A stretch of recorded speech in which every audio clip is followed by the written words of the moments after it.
স্বাগতম সকলকে the future nurse 24 YouTube চ্যানেলে।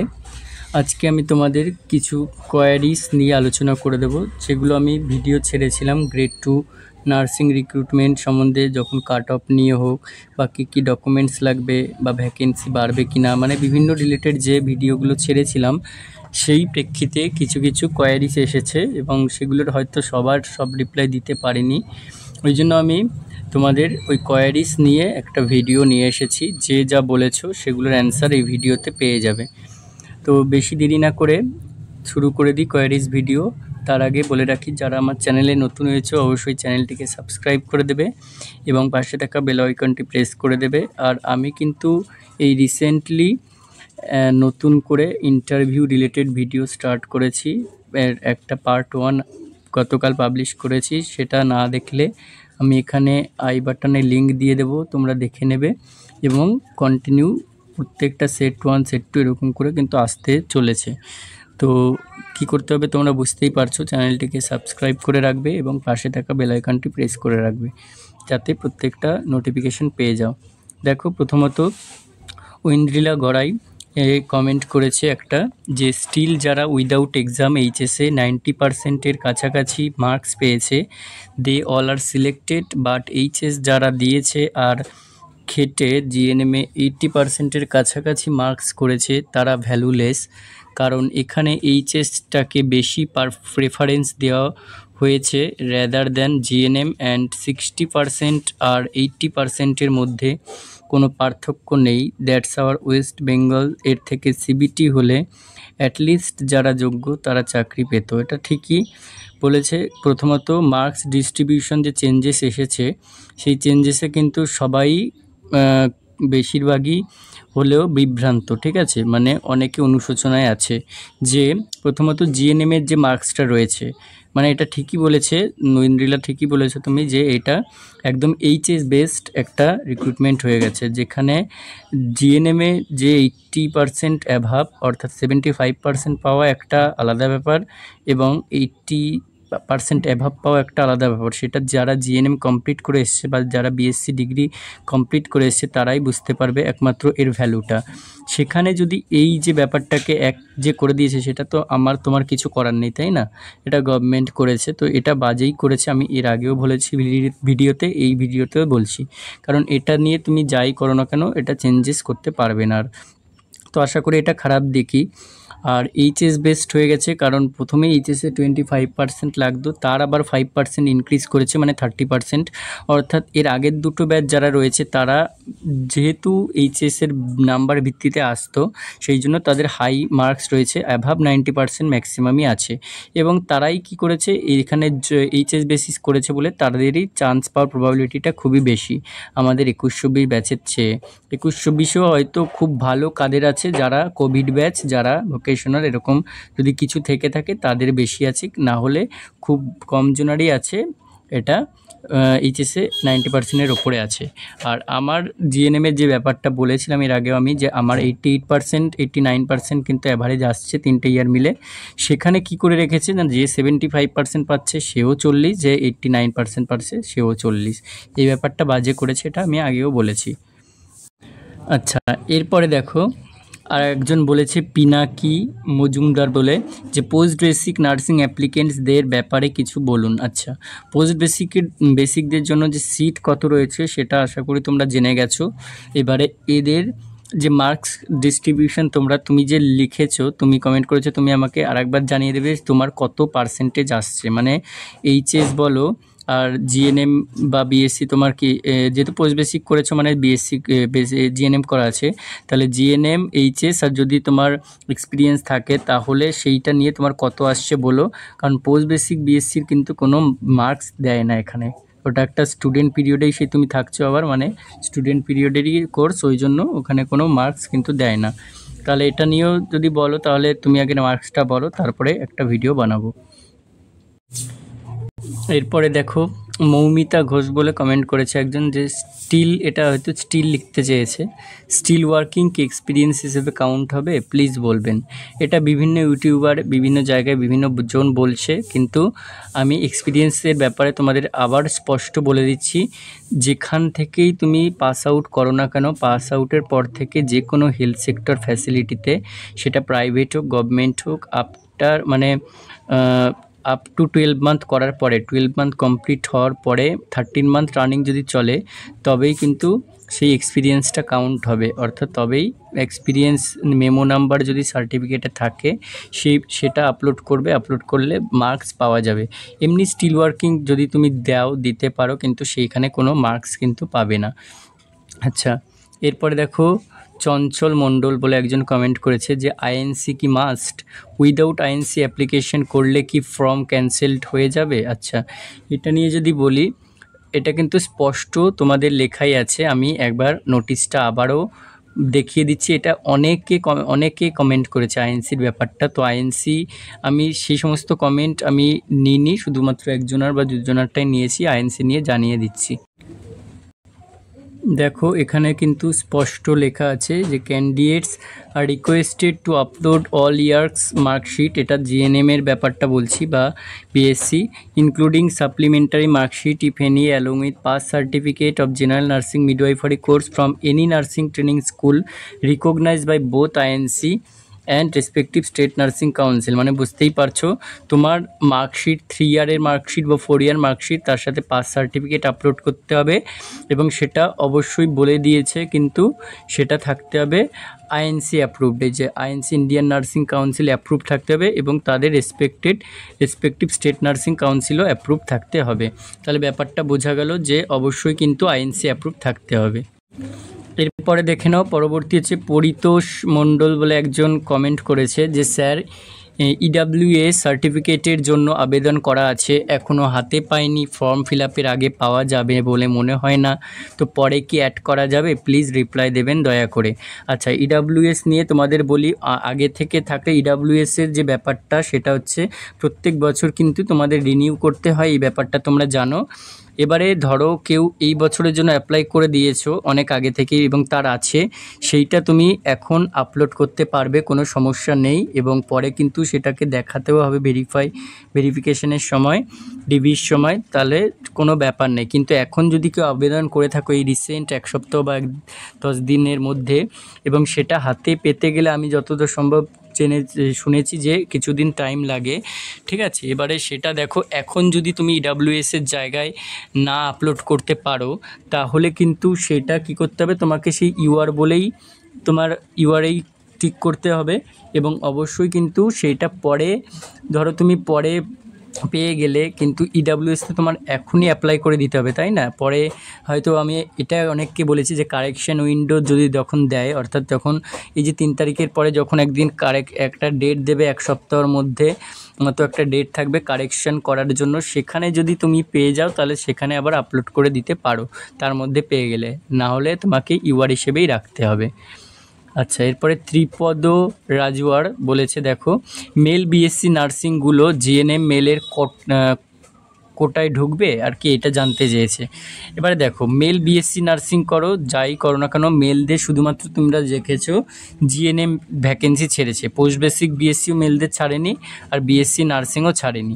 এবারে একটা কথা বলে রাখি, বিএসসি নার্সিং যারা বাইরের স্টেট থেকেই করেছো বা এই স্টেট থেকে, গভর্নমেন্ট তো হয়নি এখনও, প্রাইভেটলি হয়তো খুব একটা বেশি কেউ নেই, আর যারা করছে তারা অন্তত এখনও পাস আউট হয়নি, তো বাইরের স্টেট থেকে যারা করে এসছো তারা কিন্তু অ্যাপ্লাই করলেও তারা কিন্তু বিএসসিদের ভ্যাকেন্সি নেই, ভ্যাকেন্সি ছাড়েনি, জিএনএম যে ছেড়েছে সেই জিএনএম কোটায় কিন্তু পাবে না তোমরা, এটা বলে রাখি। আর মেলদের যে পোস্ট বেসিক যারা পাস আউট হয়েছিলে তাদের ব্যাপারটা বলি, পোস্ট বেসিকে সিট কেন দেয়নি, কারণ পোস্ট বেসিক যারা পাস আউট হয়েছে মেলরা, তারা কিন্তু অলরেডি গভর্নমেন্ট সার্ভিস করে, অর্থাৎ 3 বছর যে গভর্নমেন্ট সার্ভিস করে টিআর পেয়ে তারপরে যে পোস্ট বেসিক করে 2 বছর, তারপর আবার সেখানে জয়েন করে, সেইভাবে কিন্তু পোস্ট বেসিক তারা কমপ্লিট করেছে, অর্থাৎ এখন তারা গভর্নমেন্ট জবই করছে, ওই জন্য পোস্ট বেসিকের কোনো সিট ছাড়েনি। এরপরে দেখো, কল্পনা অধিকারী বলেছে কাট অফ কি এরকমই হবে। দেখো, কাট অফ নিয়ে আমি প্রিভিয়াসলি দুটো ভিডিও দিয়েছি। প্রথম ভিডিওতে আমি কাট অফ ডিটেলসে ডিসকাস করেছি এবং বলেছি পুরোপুরি এটা আমার মতামত, এটা অরিজিনাল কোনো কাট অফ নয়, এটা এক্সপেক্টেড কাট অফ। কেউ কিন্তু এটাকেই ধরে বসে থাকবে না, এরকম যেতে পারে। এরপরে দেখো বলেছে বিএসসি মেল কি অ্যাপ্লাই করতে পারবে। আশা করি এই যে মেল বানামটা কিন্তু ও হয়তো MALE অর্থাৎ মেল বলতে চেয়েছে। যাই হোক, জয়দেব কুন্ডু অর্থাৎ মেল ক্যান্ডিডেট বলে মেল অ্যাপ্লাই করতে পারবে কিনা, অ্যাপ্লাই করুক না করুক সেটা পরের কথা, কিন্তু চান্স কিন্তু পাবে না, কারণ মেলদের কোনো বিএসসি ভ্যাকেন্সি ছাড়েনি। এরপরে দেখো কোন ইয়ার আইএনসি সার্টিফিকেট দিতে হবে। নন্দিতা সাহু, যাই হোক নন্দিতা বলেছে, দেখো এটা কোন ইয়ারে আইএনসি দিতে হবে সেরকম কিন্তু এটা স্পষ্ট এখানে। তোমার গ্রেড 2 রিক্রুটমেন্ট যদি তুমি অ্যাপ্লিকেশন করতেই চাও তাহলে কিন্তু জিএনএম করে আসো, বিএসসি করে আসো, সেটা কিন্তু আইএনসি অ্যাপ্রুভ থাকতে হবে, মাস্ট, এটা বলে দেওয়া হয়েছে ওখানে। এরপরে দেখো স্টিল ওয়ার্কিং তো বলছে হবে অনেক ইউটিউব চ্যানেল। আমি স্টিল ওয়ার্কিং নিয়ে বললাম একটু আগেই যে স্টিল ওয়ার্কিং দিলেও কিন্তু তোমার মার্কসটা কিন্তু কাউন্ট হবে না। আচ্ছা, অন্বেষা বিশ্বাস বলেছে ইন্টারভিউ আর এক্সাম কবে হবে, after October or during October. Interview বা এক্সাম হওয়ার চান্স খুবই কম, প্রবাবিলিটি খুবই কম, ইন্টারভিউ হবে ধরে রাখো। এবার শর্ট লিস্টেড করবে নাকি সবাই কল লেটার ডাউনলোড করে ইন্টারভিউ দিতে পারবে, এটা একটু জানার বিষয়। এবং কবে হবে সেটা ধরে রাখো আফটার পুজোর পরে যে কোনো সময়ে হতে পারে, এটা একটু আমি কারেক্ট ইনফরমেশন জেনে বলবো। আচ্ছা, পুষ্পেন্দু ঘড়ায় বলেছে দেখো আমাদের college WBNC but not INC till now, 2024 pass out, am I eligible to apply. প্রথম কথা তুমি বলো 21-24 ব্যাচ অর্থাৎ 24-এ যে পাস আউট হয়েছো তোমার রেসিপ্রোকাল রেজিস্ট্রেশন তুমি পেয়েছো কিনা আমাকে কমেন্ট করে জানাবে, কারণ রেসিপ্রোকাল রেজিস্ট্রেশন যদি না থাকে প্রথমত এলিজিবল না, এবং আইএনসি না থাকলেও এলিজিবল নয়, দুটোই কিন্তু আমি বলে দিলাম। আচ্ছা, বর্মন বলে একজন বলেছে এক্সাম হবে শুনলাম, একটু কি শিওর হয়ে বলবেন। দেখো সিবিটি হোক বা রিটেন এক্সাম হোক, এক্সামের খরচা কিন্তু অনেক, আর এটার একটা সময় সাপেক্ষ ব্যাপার আর ব্যয় সাপেক্ষ, দুটোই বললাম। সেই ক্ষেত্রে এই মুহূর্তে এক্সাম হবে কি না সেটাও বলতে পারছি না, প্রত্যেকবারের নোটিশেই কিন্তু লেখা থাকে, কিন্তু আশা করি পরের বছর বা পরের রিক্রুটমেন্ট থেকে হলেও হতে পারে। এরপরে দেখো মনোরঞ্জন সিং, কাস্ট সার্টিফিকেট এবং পিডাব্লিউ সার্টিফিকেট থাকলে দুটোই কি আপলোড করতে হবে। আচ্ছা মনোরঞ্জন, তুমি আমাকে বলো প্রথমে যে তুমি কি কাস্ট সেটা জানাবে, তারপরে আমি বলবো যে কাস্ট সার্টিফিকেট আপলোড করবে নাকি পিডাব্লিউডি। দেখো পিডাব্লিউডিতে কাস্ট অনুযায়ী SC পিডাব্লিউডি হও যদি বা ST পিডাব্লিউডি হও, কত সিট আছে সেটা অনুযায়ী একটা দিতে পারো, আর না হলে কাস্টে রাখলে কাস্ট সার্টিফিকেটই দিতে পারো। আচ্ছা, টুকাই পাল, কনভার্সন সিট কিভাবে অ্যাটাচ করব মার্কশিটের সাথে, এটা তো ম্যান্ডেটরি দিতে হবে বলা আছে, ঠিক আছে। কিভাবে পাবো কনভার্সন হচ্ছে দেখবে তোমাকে যে কমেন্ট করেছে নিচে একটা কমেন্ট ছিল, ওইভাবেই স্টেপ অনুযায়ী পরপর করে নেবে। আচ্ছা, দীপশিখা মহন্ত বলছে দাদা এমন কি কোনো ব্যাপার আছে যে অ্যাড্রেস প্রুফ হিসাবে আমি যদি আধার কার্ড অ্যাপ্লাই করি সেটা কি বায়োমেট্রিক চেঞ্জ করতে হবে। বলছে আমার বায়োমেট্রিক চেঞ্জ করা হয়নি, তাহলে কি আমি আপলোড করতে পারবো। দেখো অ্যাড্রেস প্রুফ হিসেবে কিন্তু অনেকে অনেক জায়গায় ডোমিসাইল বলছে, ডোমিসাইল লাগবে না। হয় তোমার এরকম যদি না থাকে তাহলে কিন্তু বায়োমেট্রিক আপলোড করতে কিন্তু বা আপডেট করতে 3 দিনের বেশি সময় লাগে না। আশা করি এখন করে নিতে পারো নিজস্ব যে পোস্ট অফিস আছে সেখান থেকে, আর যদি না হয় সেরকমও তাহলে ওরিড হওয়ার কোনো ব্যাপার নেই, তুমি আধার কার্ডের জায়গায় ভোটার কার্ডও কিন্তু দিয়ে করতে পারো অ্যাড্রেস প্রুফ হিসেবে। আচ্ছা, জেসমিন খাতুন বলেছে সাপ্লি মার্কশিট কি আপলোড করতে হবে। অবশ্যই করতে হবে, জিএনএম হোক এইচএস হোক, যদি তোমার সাপ্লি মার্কশিট থাকে তাহলে দুটোই আপলোড করতে হবে।